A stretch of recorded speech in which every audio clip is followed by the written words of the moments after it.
Okay, so let's review what we did last time. So we found, or we kind of observed by computing first few moments, we realized there should be a nice combinatorial model using Matchkin path. So what we want to show is this. The moment, nth moment, is the generating function for all Matchkin paths in this set, where the weight are given by the product of the weight of each step, where up step always has weight 1, horizontal step has weight bi, where I is the height, and down step lambda I, like that. And more generally, we define this mixed moment, which we denote by mu nRk, nRs, and this is the ratio of these two quantities applied to this using this linear functional. And today we want to prove this. We will prove this. This has a nice combinatorial meaning. The generating function for all Matchkin paths, starting from height r, ending height is s, and length is n. So this is the main theorem that we will prove today. In fact, I'm gonna give you two proofs. One proof using just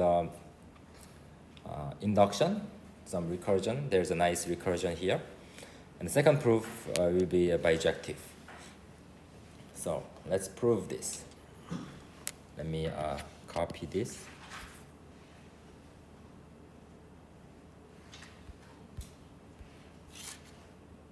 And then goal is to prove this. All right, proof. Yeah, just to recall you, let me copy this as well, just for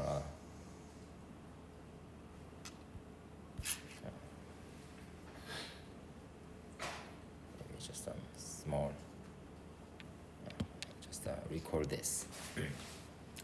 So proof is going to be induction on n, where Rx arbitrary, fixed, arbitrary. So, meaning that we will prove this for n equals 0, and then we will prove using induction. Okay. So, what is the base case? If n equals 0, then what happens? The left-hand side is, so 0 Rs is, by definition, PR PS L of PS squared, right? But by the orthogonality, this is 0 unless they are equal, and non-zero if they are equal. If they are equal, this will be cancelled. So this is exactly delta Rs. So always 1 or 0, yeah, depending on whether R equals S. And what about this? And let's say, let's just look at what this set is. M mod 0R to what is this? What is this set? So we start from height R, and we end at height S, and the length is n. But length is 0, n equals 0. So this looks something like this. This is R, this is S, right? We have to start from we start here and then end here. There's no way to do that using only these three kind of steps. unless R is equal to S. So this will be, if R equals S, they are the same. So we have empty Matchkin path there. So we have only one Matchkin path, which is just the empty Matchkin path. And otherwise, the whole set is 0. So if R isn't. Yes. So yeah, these look similar, but they are different, you know. This means we have one Matchkin path, empty Matchkin path. And this means there's nothing in the set. So that means the right-hand side is also delta RS, because the weight of the empty Matchkin path is 1. The product of nothing is defined to be 1, so it's 1. And if this set is empty, we add nothing, so it's going to be 0. So this, so left-hand side is this, right-hand side is this for any R and S, so it's done. Okay, so the base case is done. Okay. So now let's say n is now greater than or equal to 1, and suppose the statement is true. Theorem holds for n minus 1. Then we will prove that the theorem still holds for the case n. Then it will be done by induction. Okay.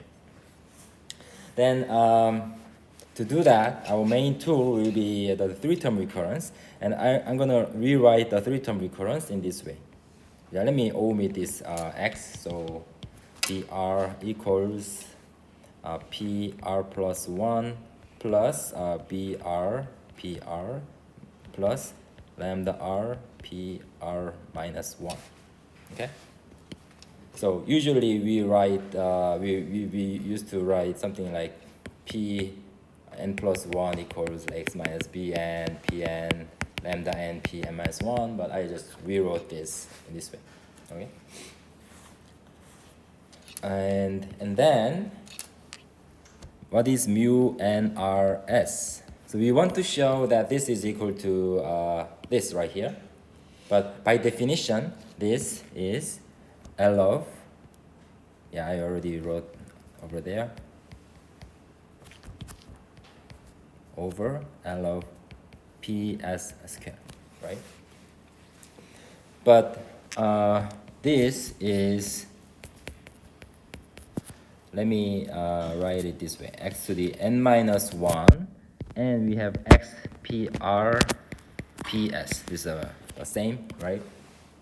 So I'm going to rewrite this using this recurrence. Because n is greater than or equal to 1, this makes sense. This is a non-negative integer, so we can write it this way. So then it will be L of x to the n minus 1.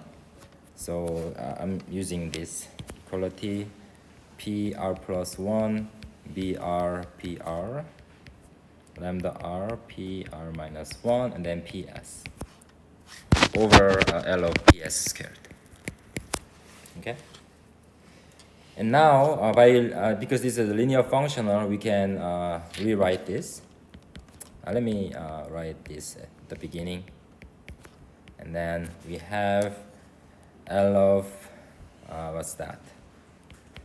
X to the n minus 1, PR plus 1, PS, plus x to the n minus 1. Oh, sorry. Let me write it this way. Actually, I want to keep this in the denominator. Yeah. Yeah. Let me write it this way, because that looks exactly the induction hypothesis case. So BR can be pulled outside, and then L of x to the n minus 1, PR PS over PS squared plus finally lambda R plus 1 PR minus 1 PS over L of PS squared, right? But now if you see, these look exactly the same form. They are of the same form, except now we have n minus 1 there. So we can use the induction hypothesis. And you see the S is S squared here, PS squared, so everything is just perfect. Mu n minus 1, R plus 1, S, BR, mu, oh sorry, this is not, yeah, actually this is true, yeah, this is true.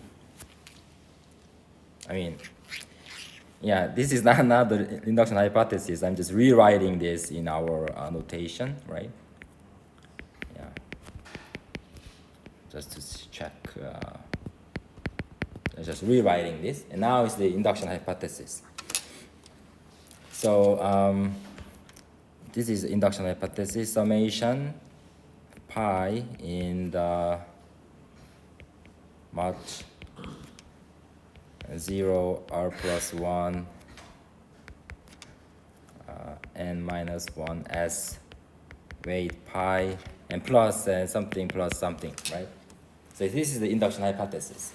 But if you think about these three parts like this, so this the first Machkin path looks like this. Here we start from r plus 1. This is n minus 1, and this is s, right? And the second part, you have to look at this. So the second part looks like n minus 1, s, and then r. And the third part looks like s and r minus 1. And we want this, the whole thing to be the right-hand side.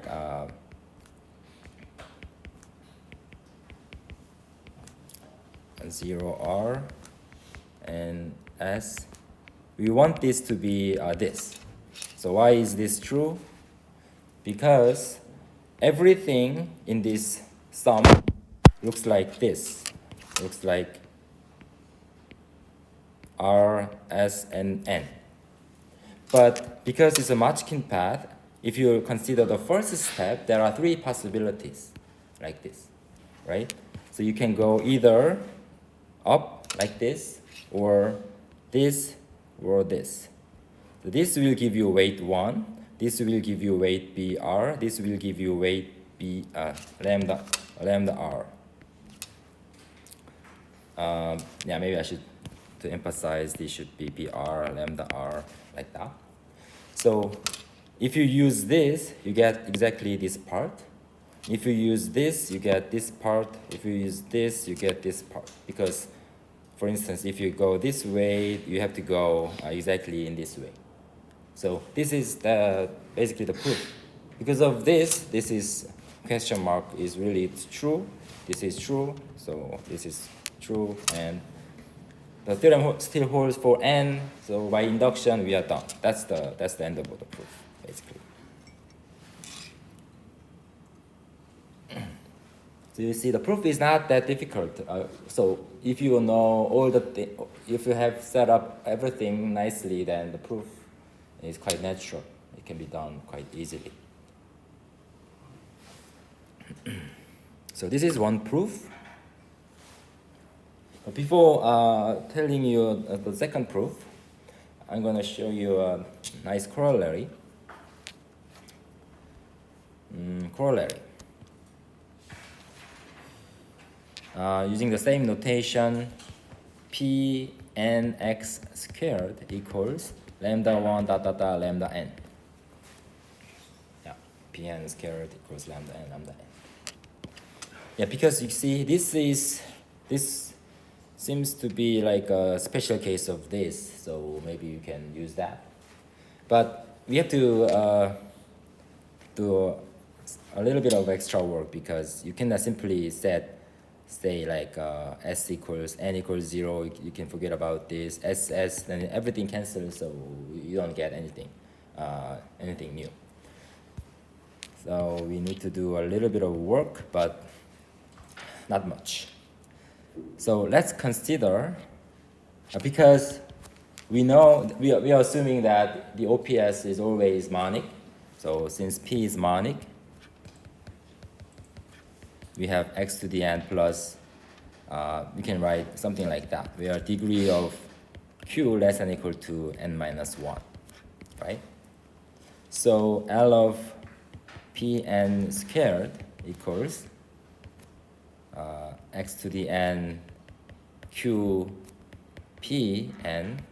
So this is L of x to the n Pn, L of q Pn, but because the degree is less than n, the degree is, so this, if you multiply anything, it will be 0. Yeah.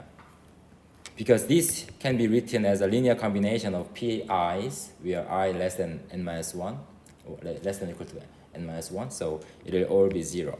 So this is just, this is what survives. Now we can use the theorem. This, let me rewrite this, x to the n, Pn, so s is 0, so p0 squared, p0 is 1 because it's monic. And p0 squared, because L of 1 is 1. We assume that L of 1 is 1. And now this is what? In our notation, mu n 0. Okay?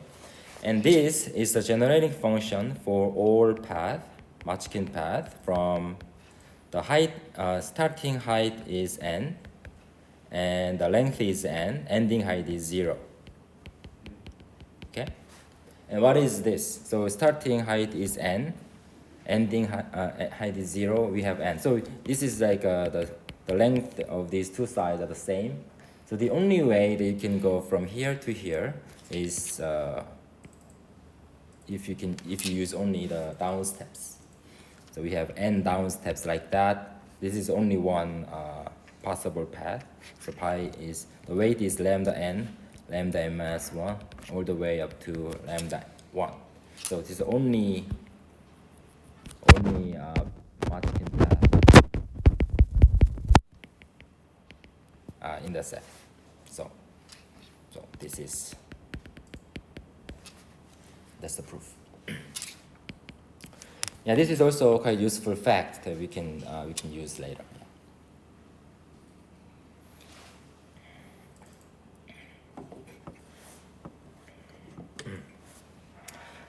Okay.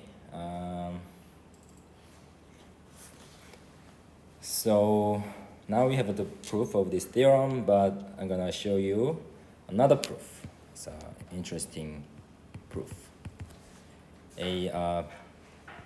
I mean, let's see. Oh no, I actually, yeah, I think it's not really accurate to say that. Yeah, sorry, I didn't mean to prove this bijectively. I'm gonna prove the Favart theorem bijectively. That's what I wanted to say. Okay, let me write this down. Bijective proof of Favart's theorem. So what is the Favart theorem? What is Favart's theorem? So we know that OPS satisfies the three-term recurrence, and Favart theorem is the converse. If you have a sequence of polynomials, monic polynomials satisfying a three-term recurrence, then it is an OPS. But OPS means there is some linear functional which makes that sequence of polynomials an OPS. So that's what we want to show. So recall Favart's theorem says if we have this, if this sequence of polynomial satisfies three-term recurrence, the recurrence that we always write, so using the initial conditions like the usual ones, and then is an OPS for some linear functional L. Okay, so this is the Favart theorem, and in fact we prove this using the orthogonality stuff. But we will prove this combinatorially, bijectively. But how can we do that? But because if this is an OPS, we need a linear functional. So we will construct a linear functional, and then we will show that these polynomials are orthogonal. That will prove that theorem. So to prove this theorem bijectively, we need to construct first construct L. But we already know the answer. Just define. It is enough to define L of x to the n because it will completely determine the linear functional. And our definition is just say that this is the generating function for all Matchkin path. So where the weight coming from B and lambda in the three-term recurrence, okay? We already know the Fabard's theorem is true, so this linear functional must be the right one. But we will prove that combinatorially, and our goal is to prove orthogonality. Prove what is the orthogonality? Pn. How can let's use PRS. PS is 0 if R is different from S, and non-zero if R is equal to S. And in fact, if they are equal, we know what the answer is already because of this corollary. So we already know the answer, so we will just use that. R delta RS. It is enough to show that this linear functional defined in this way satisfies this, then it's done. Is it clear? So we will prove this bijectively. Prove this bijectively.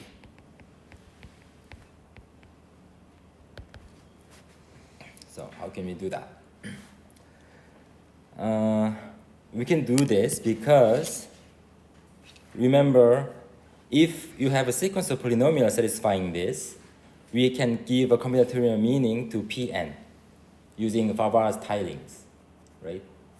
Using this, we can just give some combinatorial meaning. So every polynomial Pn has a combinatorial meaning. And does this have a combinatorial meaning? And yes, because this is a generating function for Fabard tilings. And this is also a generating function for Fabard tiling. And Fabard tiling has weight. And among the weight, they have some power of x, like x to the I and some extra vector. And this has power x to the j. So if you multiply them, we get x to the I plus j with some coefficient involving b's and lambdas. But if you apply L to it, this is constant, so we can forget about this. But if you apply this, then that becomes a generating function for Matchkin path. That means we can write down this as a generating function for combinatorial object with some weight. So if you cancel things, there are some minuses and pluses, so if you cancel them all, eventually we will only get this. That's the goal. And actually, we'll prove something more general. Yeah, more generally,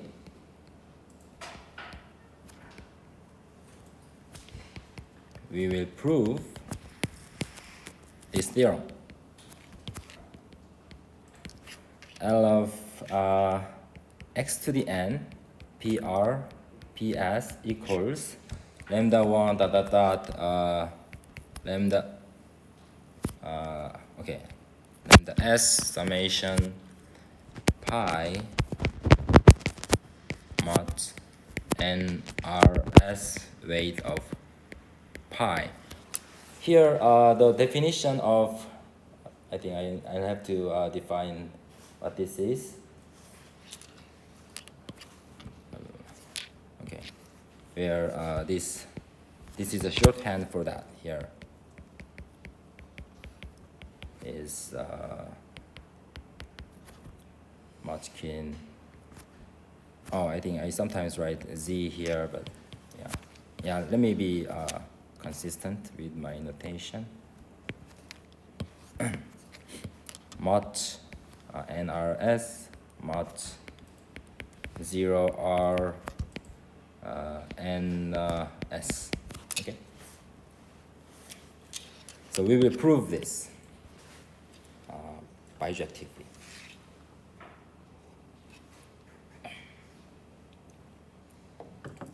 So to do that, we need to recall that Pn x equals generating function for all forward tilings of weight t. Okay, and maybe I can just show you what I wrote like this. Yeah, I think it'll be nice if I can just copy this. So forward tiling look like this, right?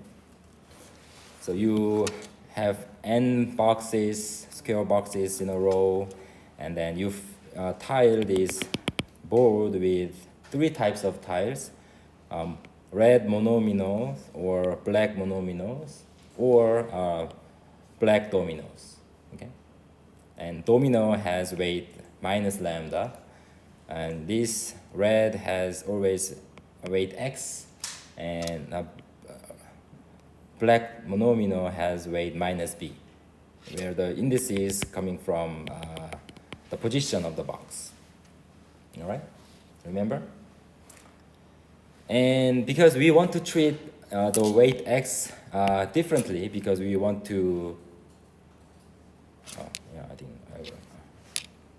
I have to go back. Where did I copy that? Oh, I copied it, but I didn't paste it. Okay, I see.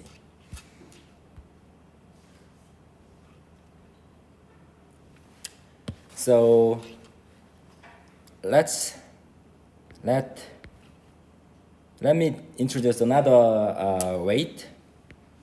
Let's define weight prime of t to be exactly the weight, original weight, except we forget about all the weight with x. So x to the number of red monomino, like that, okay? Because we will treat the red monominos, the x's separately. That means then that p and x will be generating function for all t, ft and weight prime and x to the number of red monominos in t. Okay, so I'm just rewriting this, the exact same thing with some slight different notation. Okay.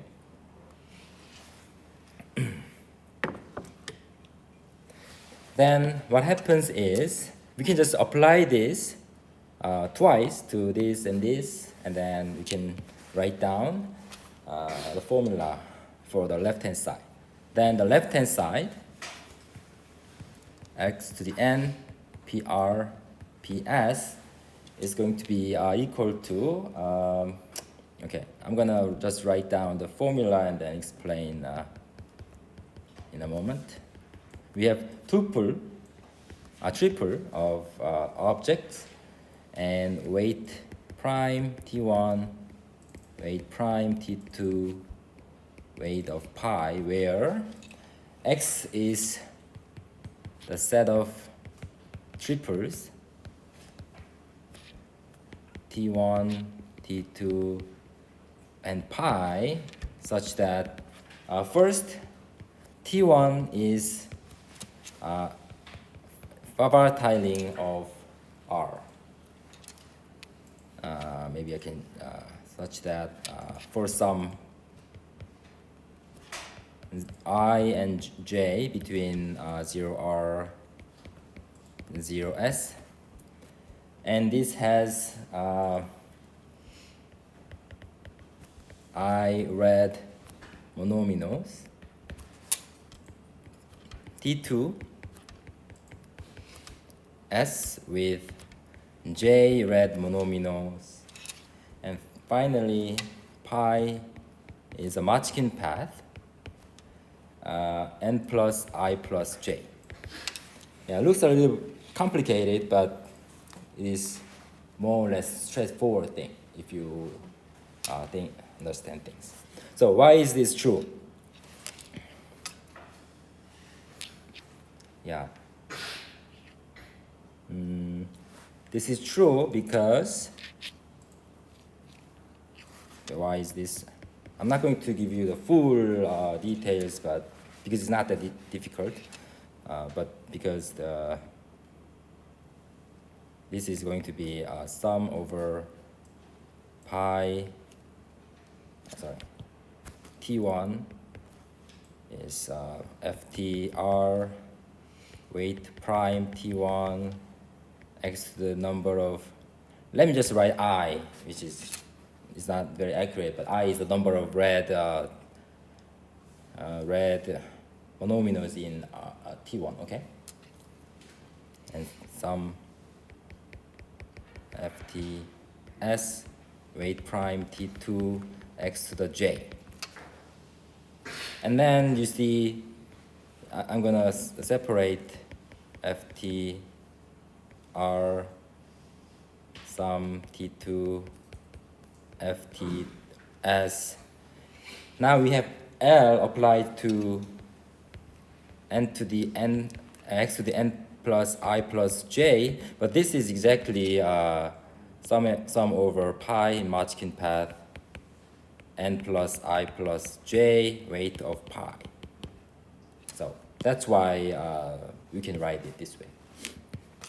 We need this kind of procedure because we want to make everything just completely combinatorial, so that we can just cancel out some pluses and minus weight. So we will eventually get only one thing left. Oh no, sorry, not one thing, but things like this. Yeah. So our goal is what? So theorem, it suffices to show the theorem. So theorem being, let me just copy this.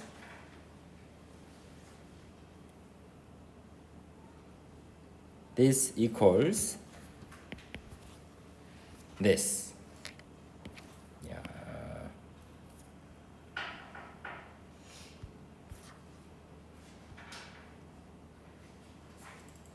Like that. Or maybe this looks better. So we want to prove this bijectively, then it'll be done. All right. That's our goal, and we will find a sign reversing involution on this set. So you see, this has always plus sign. It's always because b's and lambda. It's just product of b's and lambdas. But for this, we have minus signs here. So there could be some minuses coming from this, and also minuses coming from this. So in total, there will be a bunch of pluses and minuses. So we can, but the fact is, we can cancel all the minuses, and then we are left with this exactly. Okay. Is everything clear? Any questions so far?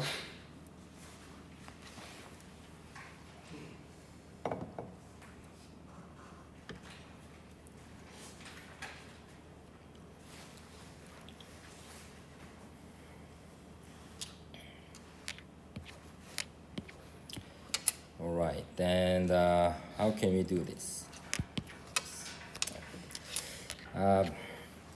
Yeah.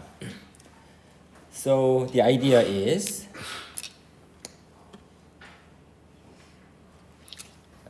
proof idea.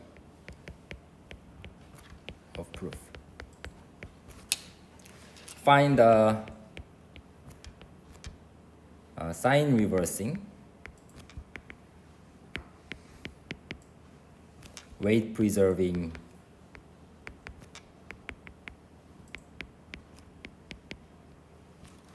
involution on X with a fixed point,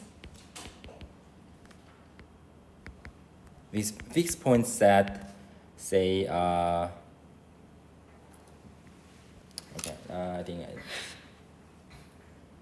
empty,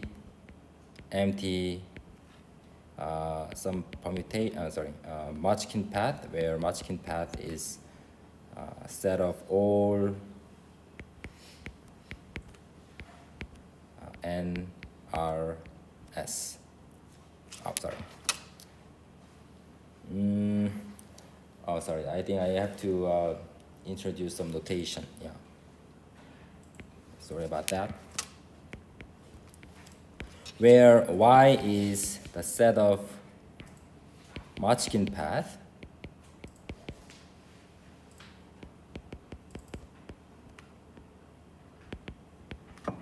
from 0, 0,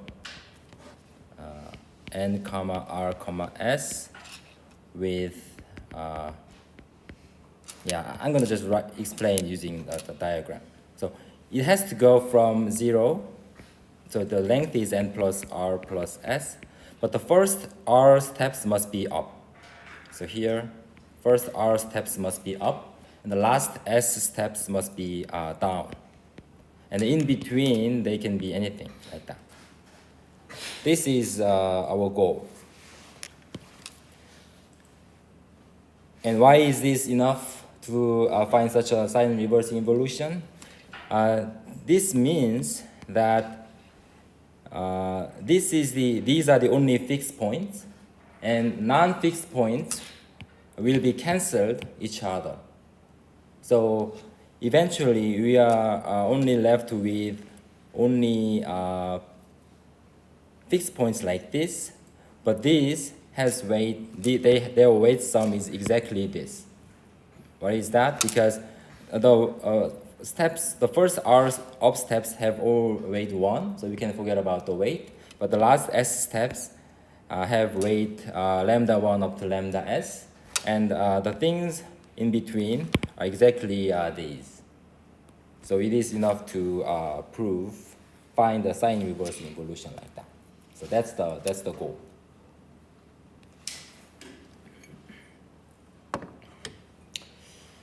All right.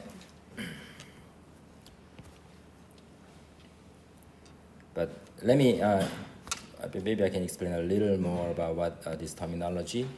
So we call, so here, a sign reversing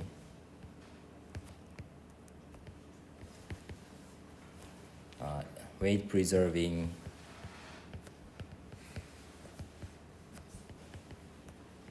involution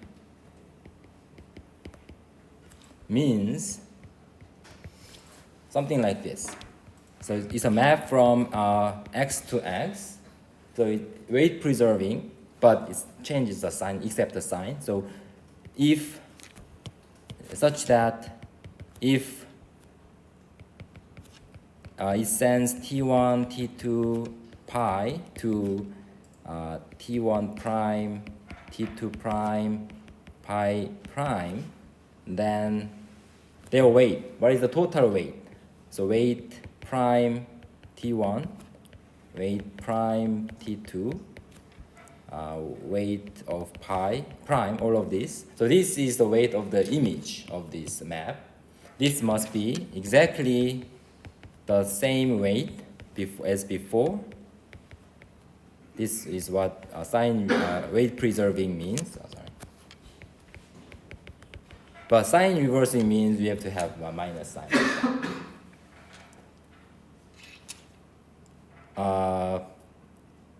Unless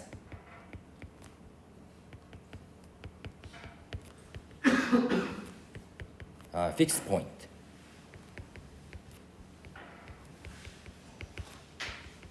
So this means a fixed point. Because if they are the same, they cannot be the same. The weight cannot be the minus. The weight is always non-zero. So that means involution means if you apply this twice, you get the identity map. So what this is saying is that we have the whole set here, and we have a fixed point. So let's say a fix of phi. And except this, we have involution, so something here matches with this matches, something like that. So the diagram looks like this. But this has weight, if the weight is like, say, minus A, and this weight has plus A, so they cancel each other. So this the weight will be all canceled out. So it's going to be the weight of those in this fixed point. So if we found such an involution, such a map, phi implies sum over, let me just write it this way, weight of A, total weight of A equals only a fixed point of this. And that's why we want to find a sign reversing involution like this, okay? So this is our setting. Now it's time to find the involution like this, satisfying this property. All right. And yeah, I think because it was paid, yeah. Do you remember everything? Because we have to go back and forth. So sometimes it's helpful to summarize something. Where is it?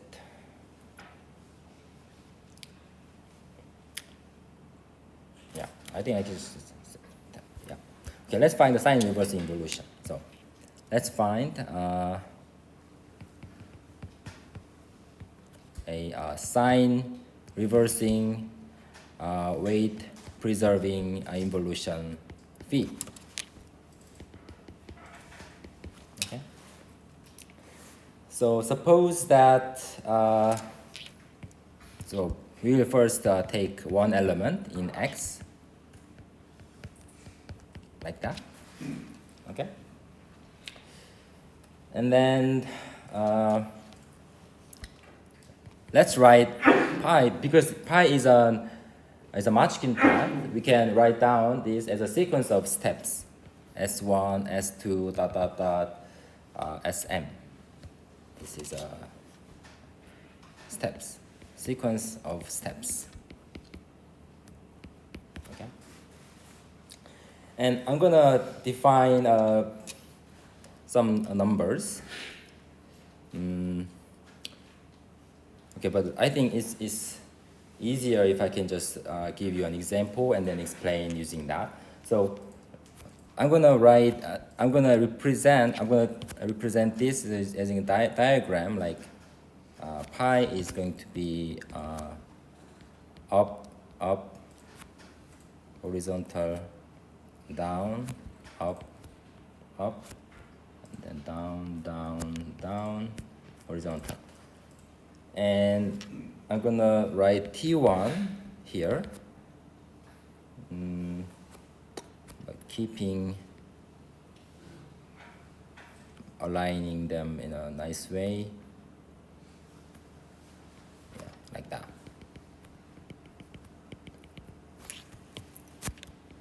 And T2, actually T2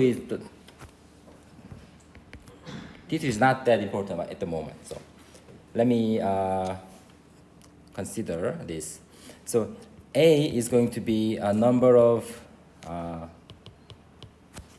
max number of up steps at the beginning, at the beginning. So what is A here? Oh, sorry, it's U. U. So U is this. maximum number of up steps. So in this case, 2, okay? It's going to be 2. And then A is, what is A? So max number of red monomials in T1 at the beginning. So what is A? Oh, sorry, I didn't write down. So red, red, red, and then black. So the position is 0, 1, 2, 3. So their weight will be a minus B3. But this we don't consider the weight of red monomials because their weights are used to be x, but we can forget about the x. So this is the configuration that we have in our example. And what is A? Maybe I can use this. A is going to be 3, like that. Okay.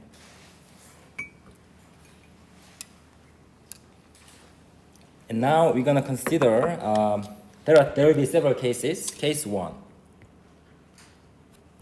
Case 1. U is less than A.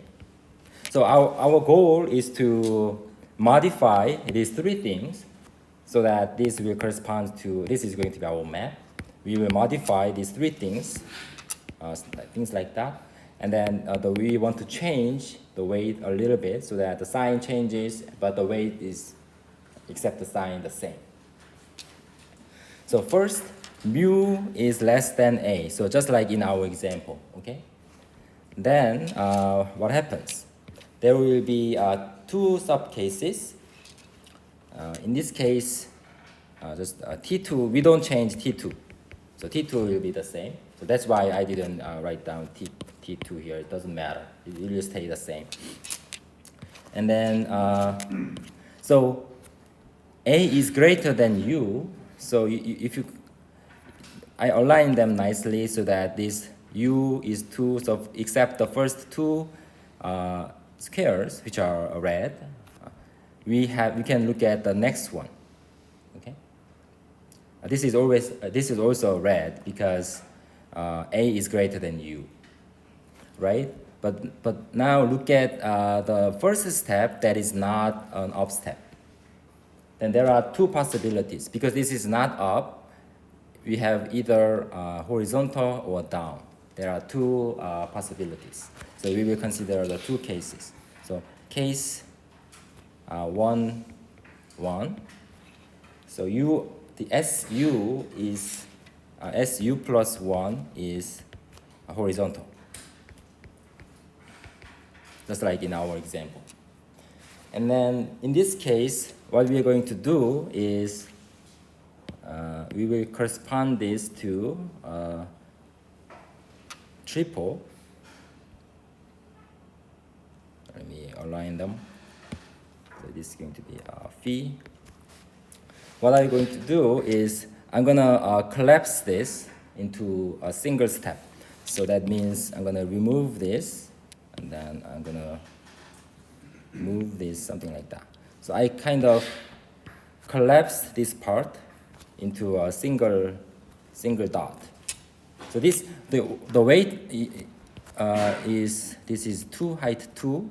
So this is B2. Okay. And then in this case, so collapse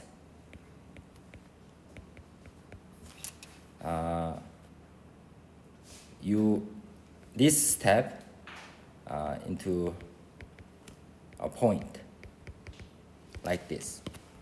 Collapse this into a point and change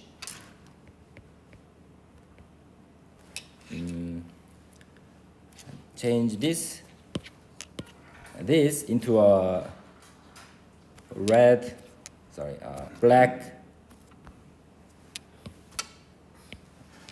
black monomial like this. So now it's going to be, now it's let me write this as a prime. A prime is, so everything is now prime. So it's prime, prime, prime. A prime is 2. U prime is still the same. In this case, yeah. And change the U plus first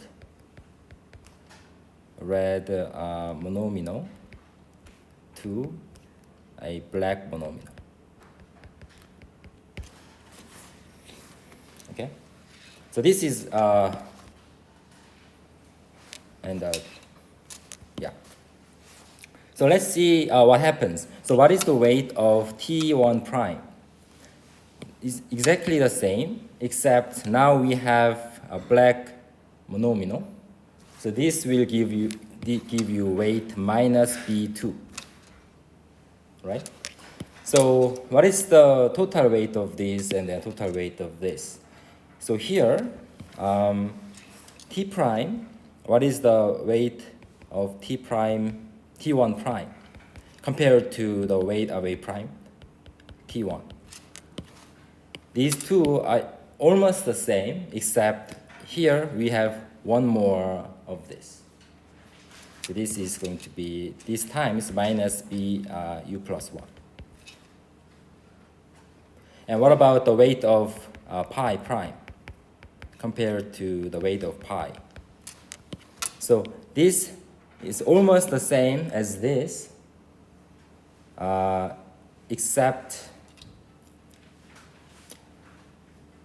oh, sorry, I think this should be mu B mu, because this is counted from this is first, second, etc.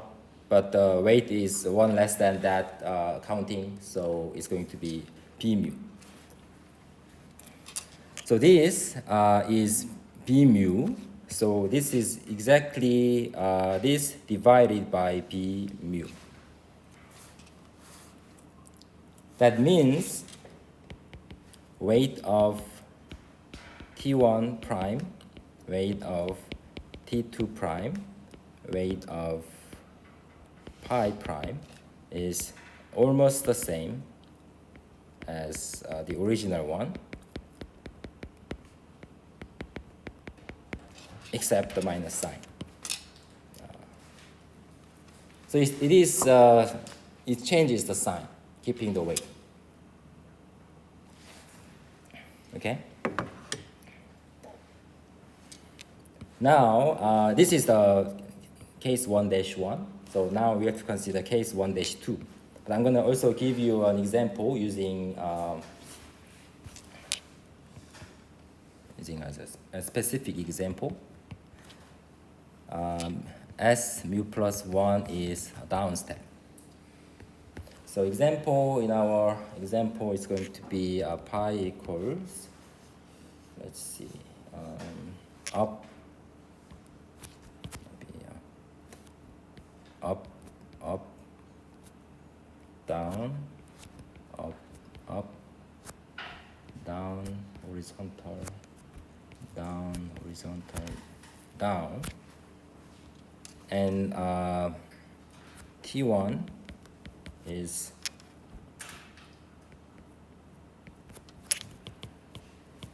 again 4,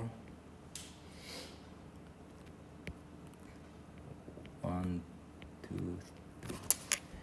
So we have 3 monomials, and then red monomials and black monomials, and then the weight must be defined in this way. So it's minus B3.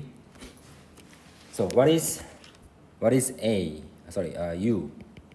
U equals 2, the number of consecutive up steps at the beginning, and then A, number of consecutive red monomials at the beginning. A equals 3. So pretty much the same as before, but this is not a horizontal step, but now it's a down step, like this. So in this case, what we're going to do is we are going to collapse up step and down step altogether. So in this case, collapse the peak, which means like up and down, SU plus 1. So this is SU plus 1, okay? To a point, like that. So if I can copy this,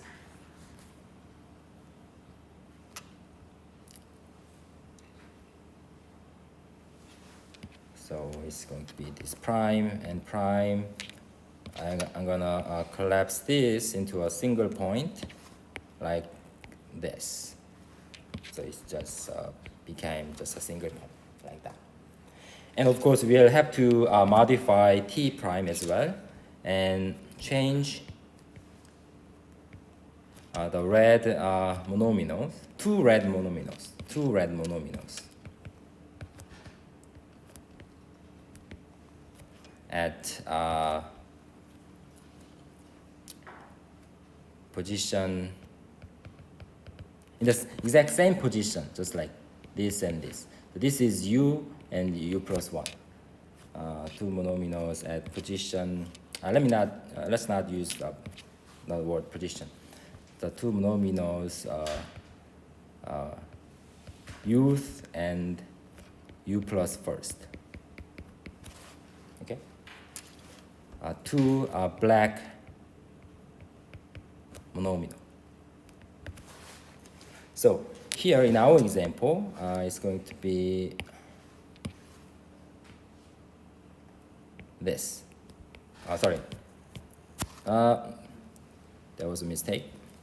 Not a black monomial, but black domino. So two red monomials become a single domino. And what is the weight? Minus lambda 2. And what is the weight here originally? Minus lambda 2. So you see the same pattern. So in this case, the weight of T1, T1 prime here is exactly the same as the weight of T1, except we got minus lambda mu.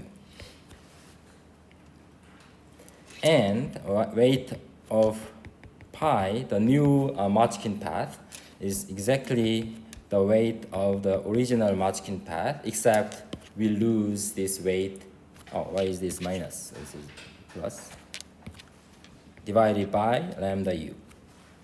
So again, we have the same weight preserving, sign reversing stuff going on. So we still have weight preserving, sign reversing, weight preserving.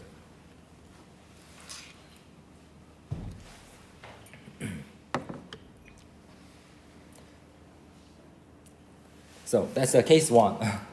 There will be case 5, but there will be some repetition. So if you understood case 1, then we are done. We are mostly done. So what is case 2? So basically, the idea is we compare which one is longer. So is U bigger than A or the other way around. So the other case will be this, U greater than or equal to A. So case 2 is similar. U greater than or equal to A, but we have to have this condition. This is not, the A is not the full R. That means this is not just the all single there must be something other than red monomial. That's what this means. Okay. So in this case, I think I can just explain this. So this case, this was case. This is case 1-1, and this will be okay. Let me write this. There are two cases, 2-1. How can I say? It depends on whether. Okay, let me write this way. Let A be the how can I say, yeah, A plus first tile in T1. Because we assume that, so that means T1 looks like this. The first A, these are all just monomials like this. The next one here must be something different, black domino or black monomial. So there are two possibilities. This is this or this. There are two possibilities like that. So first, and I'm going to say that this is A. This is our A, this or this. So case 1, A is monomial. Red, sorry, black, of course. Yeah, I think I could just use a diagram. In case 2-2 will be A is black domino, like that. And these two are exactly those over here. So this will be case 2-1. So this is greater than equal to this. And we have the next tile different from red monomial. So here this case 1, 2-1. And here it's going to be case 2-2. So it's a case 1-1, case 2-1. Sorry, 1-2, case 2. So they cancel each other like that.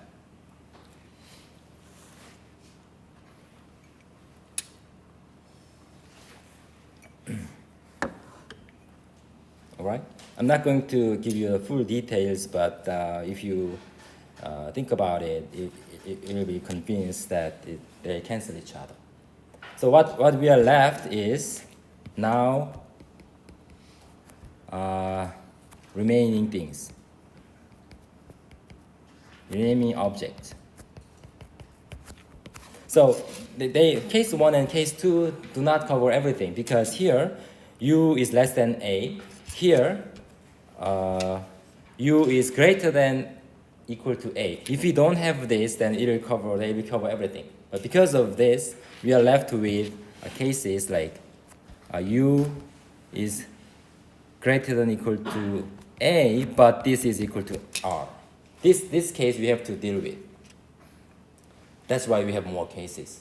But the idea is the same. In this case, we are not going to change this part. And you can guess we will do with T2, and then we will consider the last down steps. We do exactly the same thing. So case 3 is we define let B is the, okay, I'm going to just use a diagram. So B is something like this, B. This is B, the maximum number of down steps at the end in pi. This is B, and oh yeah, I'm making a mistake. U, this is V, and B is still the same. T2, red, sorry. This is B. And do similar things as in case 1 and 2. And actually they will cover case 3 and case 4. So we can cancel like all the thing about before and the things after. So what we are really left with exactly this case 5. So finally we are going to cover case 5, and this will be the case that U greater than equal to A, which is equal to R, and V greater than equal to B equal to S. This means we have, like, maybe I can just give you a concrete example. So we have like up, up, up, up, and then down, down, down. So here is the U is 4, and V is 3, and T1 is going to be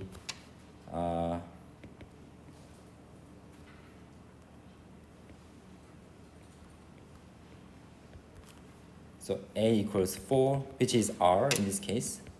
So they all have to have like red monomials only. And also here, T2, we have 2, S equals 2 in this case. So here is B equals 2, which is S. So you see, this is greater than or equal to this. This is greater than or equal to this. Okay? And in this case, we make it a fixed point. In this case,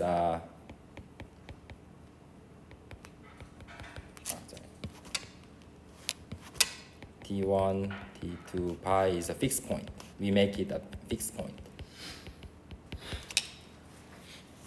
But what are they exactly? These are exactly those. You know, red monomials don't have any weight. They're all 1, so we can forget about them. They all go up. So first, R steps go up, and the last S steps go down, and then in between we can go anywhere. This is exactly the thing that we define as Y. So, yeah, summarizing this, we found a desired sign reversing involution. So this is the end of the proof, QED.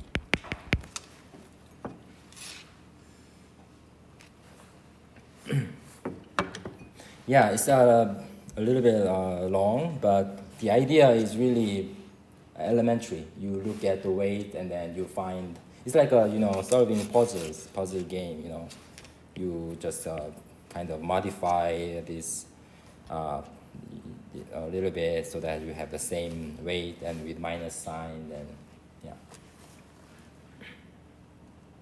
yeah. Sometimes I feel like a proof like this is easier if you do it yourself. If you just listen to someone explain to you, you will find this quite complicated, but if you do it, you will realize it's not that hard.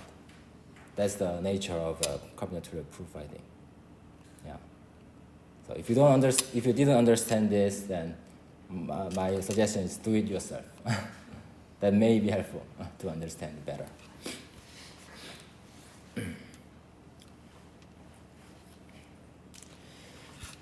Okay. Anyway, this kind of proof is proof that combinatorialists prefer, because we really see the structure, combinatorial structure in it. Before it was just like all computation.